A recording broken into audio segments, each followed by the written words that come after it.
সাইফুল আজম বাবর আল আজহারি ভাই তিনি আমাদের জন্য অবশ্যই একটা অমূল্য রত্ন। আপনারা এই রত্নের মূল্যায়ন করবেন এবং যত্ন নেবেন। এই রত্নকে আপনারা আন্তরিকভাবে ভালোবাসবেন।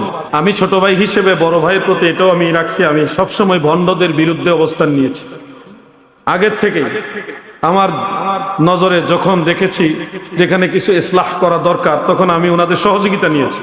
আপনারাও সহযোগিতা করেন। সহযোগিতা নিয়ে সকল প্রকার কুফরি, শিরক বা ভণ্ডামি, আকীদা আহলে সুন্নাত বিরোধী জিনিসগুলোকে ইসলাহ করার চেষ্টা করেছি।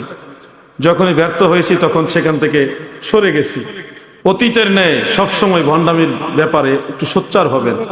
আমি একা একা বললে অন্যরা অনেকে মনে করে এটা আলাউদ্দিন জিহাদি হিংসা করে, কিন্তু বাস্তব পরিবেশটা যে কি কঠিন এটা তো আমার ভাইরা জানেন। কঠিন একটা পরিস্থিতি আমি মোকাবেলা করি। আল্লাহ আমারে বানাইছে এই কারণে, যেখানে যাই এনে বড় বড় গ্যাঞ্জাম। তো এই জন্য আমার ভাইদের সহযোগিতা চাই। আমিও ছোট ভাই হিসেবে বড় ভাইয়ের কাছে এটা আবদার রাখলাম। আল্লামা শায়েখ সাইফুল আজম বাবর আল আজহারি সাহেব আমার শ্রদ্ধাভাজন ভাই, ইতোমধ্যে সারা দেশে যার আলোচনার প্রভাব সর্বঘরনার মাঝেই প্রভাবিত হয়েছে, খেদমত সুন্নিয়তের অগ্রগামী হয়েছে। সেই সুবাদে আমি সবসময় বাবর ভাইকে অন্তর থেকে শ্রদ্ধা করি। খুব সুন্দরভাবে, তাত্ত্বিকভাবে, বিশ্লেষণমূলক, গবেষণামূলক ইলমে তাসাউফের আলোকে সবার কাছে আহলে সুন্নাত ওয়াল জামাতের কথাগুলি পৌঁছে দিচ্ছেন। নিঃসন্দেহে এটা প্রশংসার দাবিদার। আমি আমার সারা জীবনে সবসময় চেষ্টা করেছি, ভুল ত্রুটি আছে, ভুল ত্রুটির সাথেও চেষ্টা করেছি সুন্নিয়তের খেদমত করার জন্য। আমরা কেউ ভুলের ঊর্ধ্বে না, কিন্তু তারপরও চেষ্টা করেছি আহলে সুন্নাত ওয়াল জামাতের খেদমতে আঞ্জাম দেওয়ার জন্য। তো এই ময়দানে আমরা যখন সবাই মিলে একসাথে কাজ করি, তখনই সুন্নিয়তের ফল সেখানে ফুল ফুটে ফল আসে। আল্লাহ তাআলা এই খেদমতের মাধ্যমেই গোটা বাংলাদেশে আজকে আহলে সুন্নাত ওয়াল জামাতের এই বিশাল সৌন্দর্য দিয়েছেন। একটা সময় অনলাইন অফলাইনে সুন্নিয়তের করুণ অবস্থা ছিল। অনলাইনে আমাদের সুন্নি আলেমদের বক্তব্যই খুঁজে পাওয়া যেত না।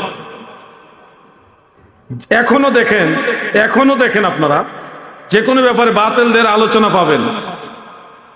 তবে আগের তুলনায় এখন ইউটিউবে ঢুকেন, ফেসবুকে ঢুকেন, ধর্মীয় বিষয়ে যেখানে যান, আল্লামা শায়েখ সাইফুল আজম বাবর আল আজহারি সাহেব সহ হাসান আজহারি ভাই, আমাদের সুন্নি আলেমদের বক্তব্য এখন পাওয়া যায়।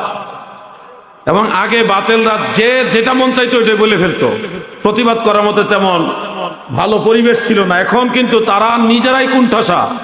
যারা বাতিল তারা কিন্তু আহলে সুন্নাত ওয়াল জামাতের আলেমদের বক্তব্যের কাছে, দলিলের কাছে কুণ্ঠাসা হয়ে গেছে। এই জন্য সাইফুল আজম বাবর আল আজহারি ভাই তিনি আমাদের জন্য অবশ্যই একটা অমূল্য রত্ন। আপনারা এই রত্নের মূল্যায়ন করবেন এবং যত্ন নেবেন। এই রত্নকে আপনারা আন্তরিকভাবে ভালোবাসবেন। আমি এই কথাগুলি আপনাদের খেদমতে রাখলাম। বড় ভাই, আমি ছোট ভাই হিসেবে বড় ভাইয়ের প্রতি এটাও আমি রাখছি, আমি সবসময় ভণ্ডদের বিরুদ্ধে অবস্থান নিয়েছি। আগের থেকে আমার নজরে যখন দেখেছি যেখানে কিছু ইসলাহ করা দরকার, তখন আমি ওনাদের সহযোগিতা নিয়েছি। আপনারাও সহযোগিতা করেন। সহযোগিতা নিয়ে সকল প্রকার কুফরি, শিরক বা ভণ্ডামি, আকীদা আহলে সুন্নাত বিরোধী জিনিসগুলোকে ইসলাহ করার চেষ্টা করেছি। যখনই ব্যর্থ হয়েছি তখন সেখান থেকে সরে গেছি।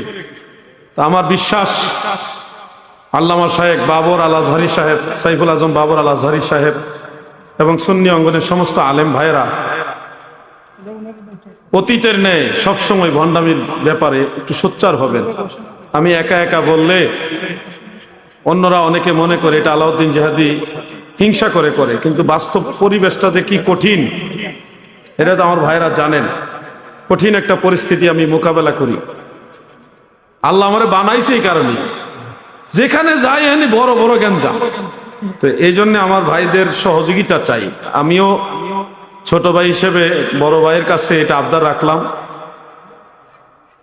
পীর মুরিদির নামে অবশ্যই সুন্নিয়তের খেদমত চলছে, তাসাউফের খেদমত চলছে, কিন্তু ভণ্ডামির ব্যাপারের জন্য ভাইজানরা একটু ভূমিকা রাখেন।